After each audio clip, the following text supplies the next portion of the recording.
Hi friends, எல்லாம் எப்படி இருக்கீங்க? நாங்கள் ரொம்ப சூப்பராக இருக்கோம் ஃப்ரெண்ட்ஸ். இன்றைக்கி நம்ம வீட்டில் என்ன பிரேக்ஃபாஸ்ட் லஞ்ச் தான் பார்க்க போகிறீங்க. வாங்க வீடியோக்குள்ளே ஸ்கிப் பண்ணாமல் பாருங்கள் ஃப்ரெண்ட்ஸ்.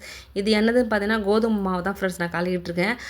ஆல்ரெடி இதில் வந்து இட்லி மாவு இருந்துச்சு. பாப்பா கொஞ்சோண்டு இட்லி எடுத்து ஊற்றி வச்சுட்டு, ஏன்னா கோதுமை மாவு தோசை சாப்பிட மாட்டாங்க. அதில் கொஞ்சம் கோதுமை மாவும் கொஞ்சம் இட்லி மாவும் கலந்து தோசை ஊற்றி கொடுத்தா சூப்பராக இருக்கும் ஃப்ரெண்ட்ஸ். தம்பி நாங்கள் எல்லாமே சாப்பிட்டு முடிச்சிருவோம். அதுதான் ஃப்ரெண்ட்ஸ் இது. இட்லியும் ஒரு வாட்டி பாப்பா வந்து ரெடி ஆகிடுச்சு. கோதுமை தோசையும் ரெடி ஆகிடுச்சு ஃப்ரெண்ட்ஸ். ஏன்னா வந்து கோதுமை தோசை கொடுத்தா பாப்பா வந்து வாமிட் பண்ணுறாங்க, சாப்பிட மாட்றாங்க. அதுக்கப்புறம் வந்து காலையில் சுட சுட சோறு தான் நம்ம வீட்டில். அதுக்கப்புறம் வந்து முட்டை அவிச்சு வச்சுருக்கேன். இன்னும் என்ன பண்ணலாம் தெரியல. அப்புறம் வந்து ஃப்ரைட் ரைஸ் ரெடி பண்ணி வச்சுருக்கேன். கருவாட்டு குழம்பு ரெடி பண்ணி வச்சுருக்கேன் ஃப்ரெண்ட்ஸ். அதுக்கப்புறம் வந்து தம்பி வந்து கடுகு முட்டை கேட்டாங்க. அதனால் கடுகு முட்டை ரெடி பண்ணலான்னு சொல்லிட்டு வச்சாச்சு. அதுக்கப்புறம் என்னென்னு பார்த்தீங்கன்னா ஃப்ரைட் ரைஸ் ஒரு ரெடி ஆகிடுச்சு ஃப்ரெண்ட்ஸ்.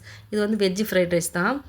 கடுகு முட்டை தான் ஃப்ரெண்ட்ஸ். கடுகு முட்டைனா அவிச்சிட்டு அப்படியே எண்ணெய், கடுகு, மிளகாத்தூள் போட்டு அப்படியே முட்டையை போட்டு அப்படியே பெரட்ட வேண்டியதான். இல்லை கட் பண்ணி வச்சாலும் ஓகே ஃப்ரெண்ட்ஸ். அவனுக்கு ஒரு முட்டை மட்டும் தான் கட் பண்ணி வறுத்து வச்சேன். நாங்கள் எல்லாமே கடுகு முட்டை போட்டுட்டோம். அவனுக்கு ஸ்நாக்ஸ் பார்த்தீங்கன்னா அந்த லேதரமன் சிப்ஸ் தான் ஃப்ரெண்ட்ஸ் வச்சுருக்கேன். சுட சுட சோறு. சீக்கிரமாக எழுந்திரிச்சா தான் ஃப்ரெண்ட்ஸ் நம்ம இதெல்லாமே செய்ய முடியும். நாங்கள் ஒரு 5:30 தான் எழுந்திரிச்சிருவோம். நானும் மாமா தான் ஷேர் பண்ணி தான் நாங்கள் செய்வோம். சுட சுட சோறு, வெஜ்ஜு ஃப்ரைட் ரைஸு, இதுதான் கடுகு முட்டை. நீங்கள் வந்து எப்படி சொல்லுவீன்ட்டு கமெண்ட் பாக்ஸில் கமெண்ட் பண்ணுங்கள் ஃப்ரெண்ட்ஸ். அதுக்கப்புறம் பார்த்தீங்கன்னா கருவாட்டு குழம்பு தான் ஃப்ரெண்ட்ஸ். கருவாட்டு குழம்பு ஏன் வச்சோன்னு பார்த்தீங்கன்னா கோதுமை தோசைக்கும் கருவாட்டு குழம்புக்கும் சூப்பராக இருக்கும் ஃப்ரெண்ட்ஸ். யாரெல்லாம் அப்படி சாப்பிட்டுருக்குறீங்கன்னு சொல்லிட்டு கமெண்ட் பாக்ஸில் கமெண்ட் பண்ணுங்கள் ஃப்ரெண்ட்ஸ். செம்ம டேஸ்ட்டாக இருக்கும், சாப்பாட்டுக்கும் ரொம்ப சூப்பராக இருக்கும். இப்போ வர மழை பெஞ்சிட்டு ஒரு மாதிரியாக இருக்குங்களா, இந்த கிளைமேட்டுக்கும் சூப்பராக இருக்கும் ஃப்ரெண்ட்ஸ். இது என்னதுன்னு பார்த்தீங்கன்னா கருவாடு போடாதையே தம்பிக்கும் பாப்பாக்கும் எடுத்து வச்சுருக்கேன். ஏன்னா கருவாடு போட்டு சாப்பிட மாட்டான் தம்பி. அப்புறம் எனக்கு ஒரு கோதுமை தோசை வச்சுட்டேன் ஃப்ரெண்ட்ஸ். ஏன்னு பார்த்தீங்கன்னா நான் வந்து கருவாட்டு குழம்பு ஊற்றி சாப்பிட்டா சூப்பராக இருக்கும்னு சொன்னேன்ல, அதுதான் ஃப்ரெண்ட்ஸ் வச்சுருக்கேன்.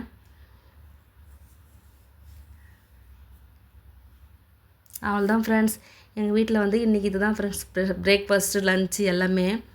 கருவாட்டு குழம்பு நைட்டுக்கும் தோசை ஊற்றி சாப்பிட்டா சூப்பராக இருக்கும்.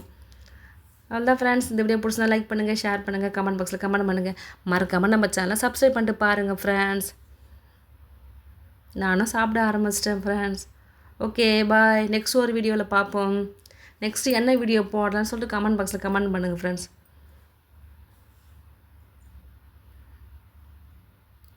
பாய்.